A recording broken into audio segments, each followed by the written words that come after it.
Hey guys, Andrew here. We just got done with about a week of underwater photography. It's July in Austin, which means it's 100 degrees plus every day.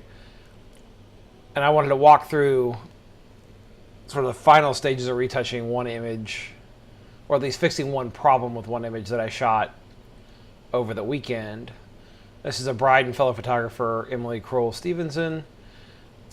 She was willing to take a wedding dress in the pool and was brave enough to pose for us underwater.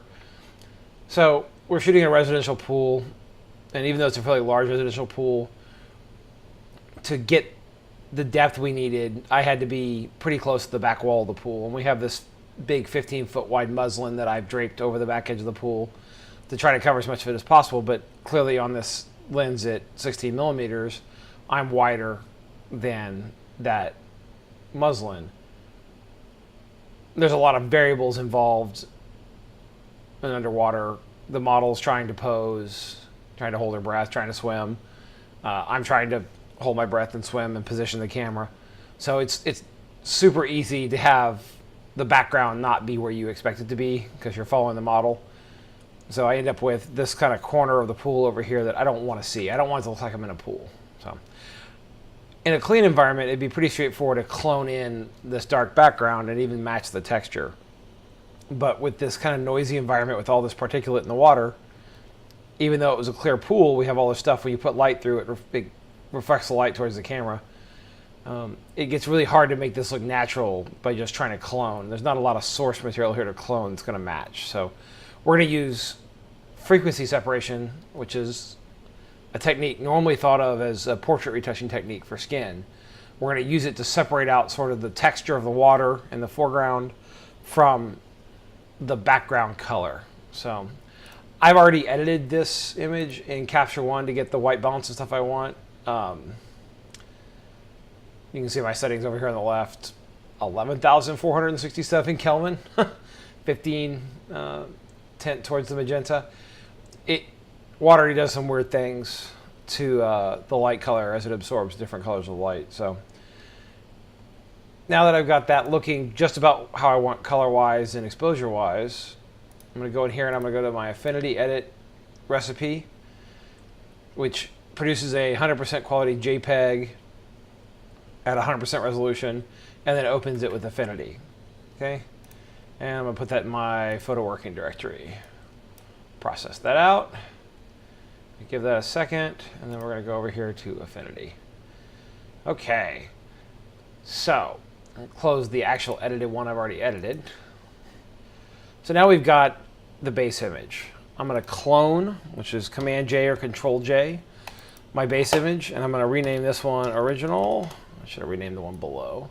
That's fine. So now I've got the original unedited version I can compare to. It's always good to check the progress you've made to make sure you haven't made things worse. Sometimes you think, oh, this looks really good, and then you look at the original and you were like, well, no, I should have left it alone. So I always keep the original just to compare.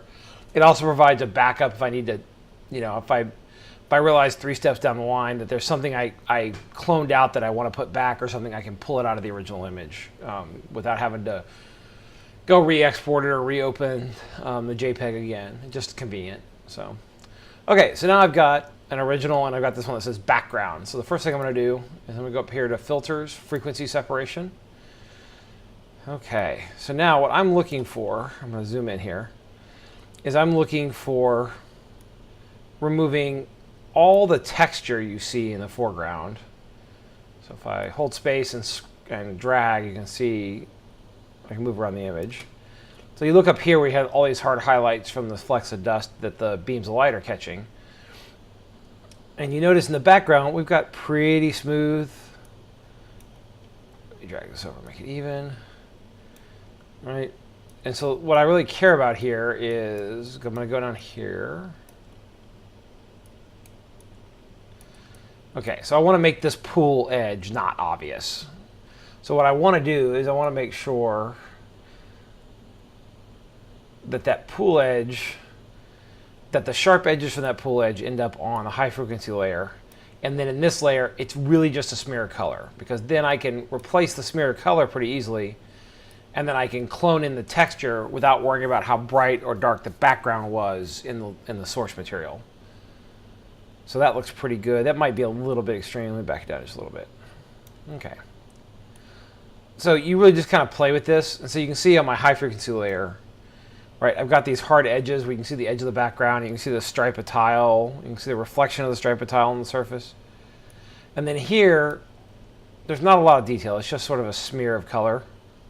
So let's go ahead and do that. So now it converts those images, that one layer, into two layers, high frequency and low frequency. So I'm going to group those and rename that. Okay. Now, when you work in frequency separation, you choose to work on one layer or the other.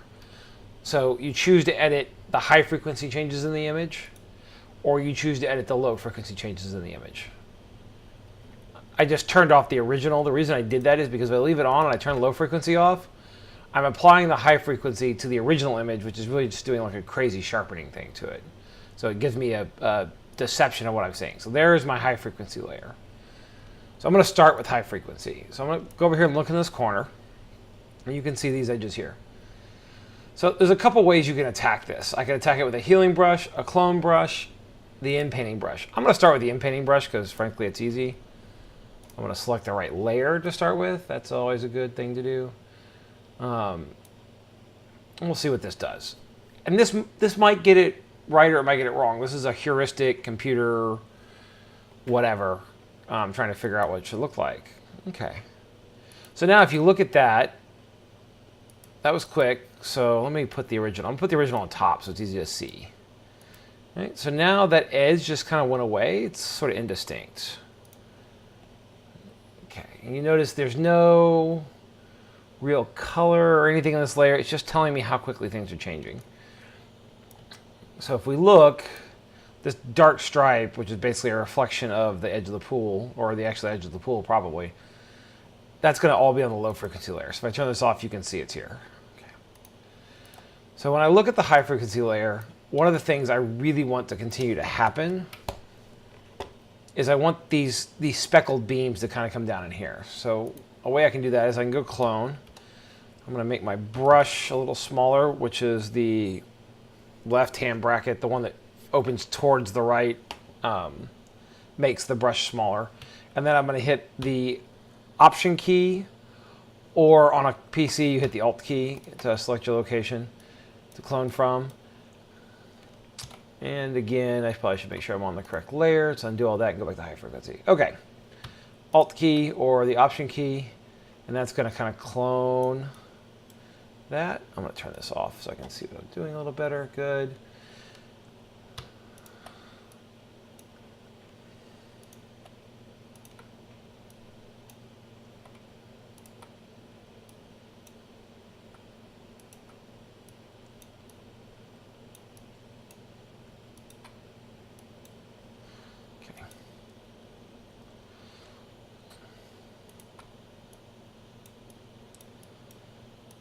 So you can see as I clone here off this high frequency layer, I'm really just copying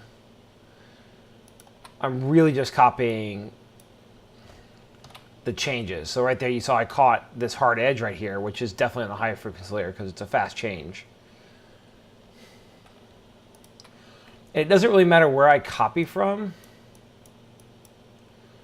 I'm getting just the quick changes. The high frequency changes, the things that happen abruptly in the pixel data. Okay. So that's not a huge difference, but it is something. So now we're going to go to the low frequency layer. I'm going to turn this layer off. So my goal for this now is to make this corner sort of a gradient. And as always, I usually give it a shot with old in-painting brush, just to see what it does. Maybe it gets it right, maybe it gets it wrong. Okay, that's not terrible, actually. It's pretty close.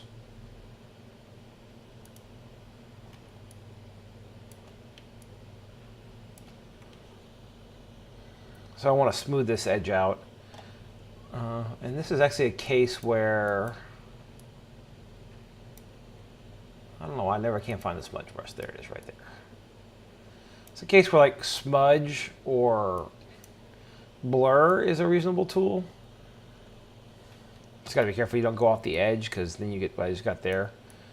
So this is a way to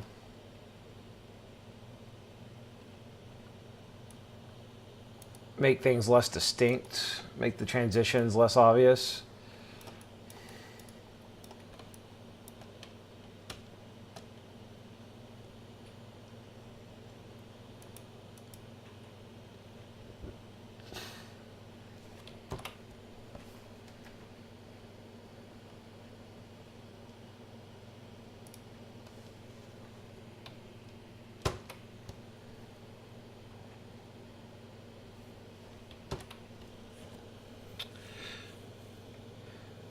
So that edge still looks pretty unnatural. So there's a couple ways I can handle that. The one I'm going to use the clone brush again. I'm going to make it fairly large, and I'm actually going to make it pretty opaque. Sorry, pretty translucent. And what's going to happen is, as I paint along the similar edge on the low frequency layer, I'm basically doing a blend of the two things I'm seeing. So if I alt click up here, I'm getting the water, but I'm getting it at a not full strength, which means when I put it in, it's going to start making that dark look more and more like the water.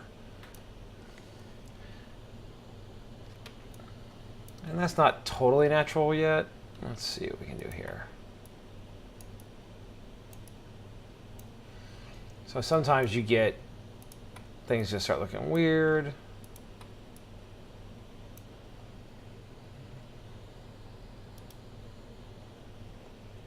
So I'm going to turn the high frequency off, because some of what I'm seeing that's making me think this looks weird is the high frequency layer. Okay, go back, turn the opacity back down. Blend that in.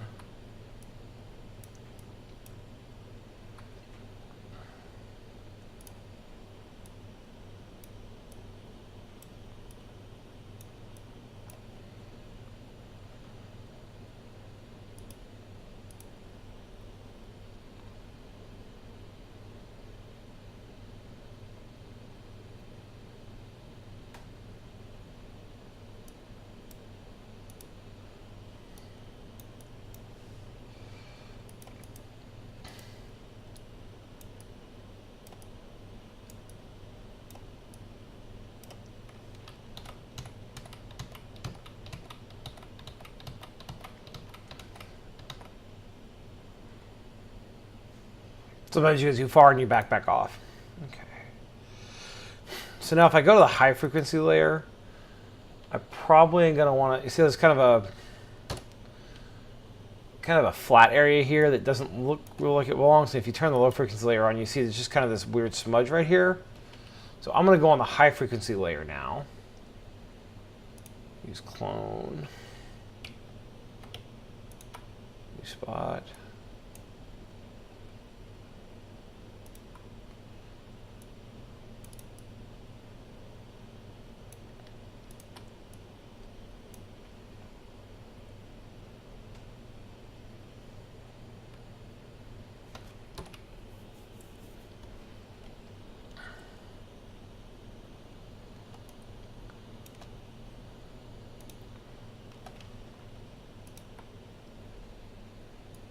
There's a little bit of a weird coloration here, and that could be in my high frequency, but it could also be in my low frequency, so I'll just kind of bring that out.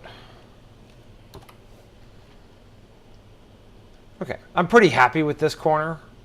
It's not perfect, but I could do more fiddling. I've done more fiddling in the original edit I did. So now I'm going to come up here and deal with this top corner. So this top corner, I can deal with mostly in the low frequency. So what I'm going to do is I'm going to do my normal contextual delete, or as Affinity calls it, in painting. Let's just in paint that and see what happens.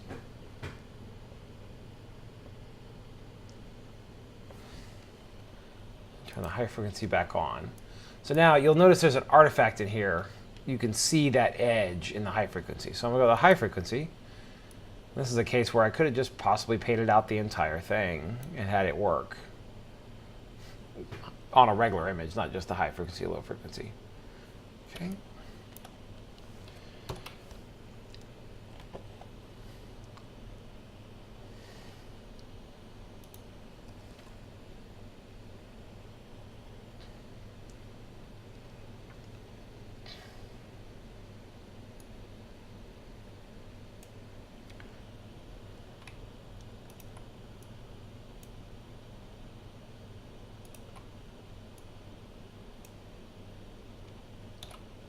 So one thing that just happened there, I went to the healing brush, which tries to duplicate texture without changing color, essentially, from what my experience says. I could have that not totally right, but that's the way I think of it in my head.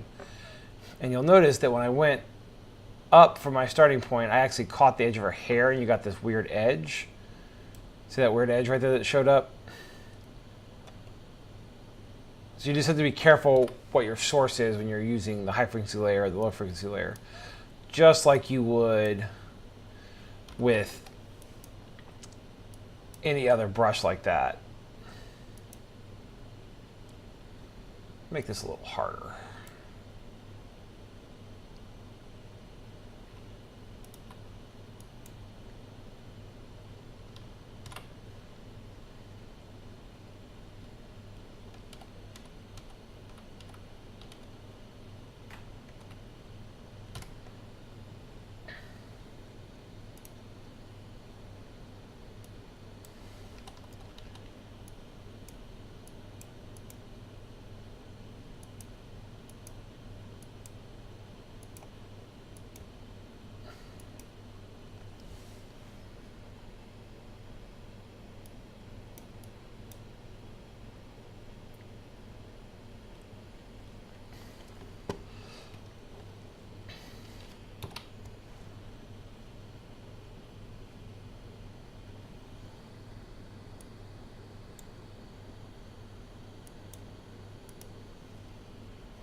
So I think I'm pretty happy with that. At least it's a quick edit. So let's look at the original. So you can see the edge of the pool and such here. It's very obviously a pool if you think about what you're seeing. And now it's not a pool. Now, of course, this corner, you might think this looks a little dark, and I could do something to make that fade out a little more evenly if I wanted to. The principle is exactly the same. I'd work on my low frequency layer. Well, I'll tell you what, let's just go ahead and do that. Rather than just saying I could do it, let's do it. So I'm going to use the clone technique I was using earlier, which is I'm going to pick a point slightly above where I want. I'm going to go right below there and just go left and right. And that's going to kind of bring over that lighter color, lighter tone, I guess is the right term. And you notice I don't really have to worry about the speckle, the sort of highlights I'm getting from the particulate in the water, because that's all on the high frequency layer and I'm working on the low frequency layer right now. So it just doesn't matter. I'm actually not editing the layer where that lives.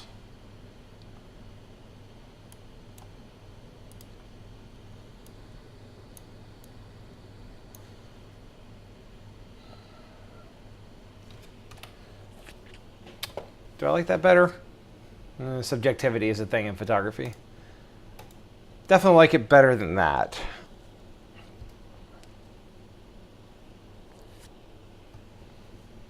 Okay. So at this point, if you had more advanced editing to do, you can leave these broken out like this. What I usually do if I'm going to do something like I need to clone from them or something, rather than working with the two independent layers, I'll keep this, I'll flatten it into a single layer. So I'll do merge visible, so I'll have just that on. I'll do merge visible. And I'll name it something like clean background, and then I'll turn this one off. So now I've got a pixel layer with all that stuff combined into one layer like a normal layer. And I can do things like, for example, let's get rid of this little green speck right here. That is a classic case for in painting. And I could have done that on the frequency separation layer, but it would have taken me, I'd had to do it on both layers because there'd have been some of it on the high frequency and some of it on the low frequency. So you can go around and take as much stuff out as you want to take. If you need to go back to the frequency separation layer, though, you're going to lose all your changes on this pixel layer. So I leave these separated as long as I possibly can before I start editing with them.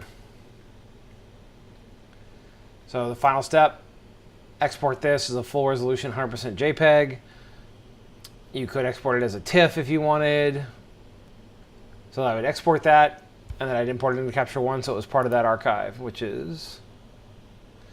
So there you go. So next time you're working with trying to clean up a background, or a foreground for that matter, and you've got, you know, the background is kind of smooth and solid colors, and the foreground has a lot of detail in it, or vice versa, you think about frequency separation as a way to handle that. It lets you really separate out the types of information you're working with so you can control how you edit them systematically.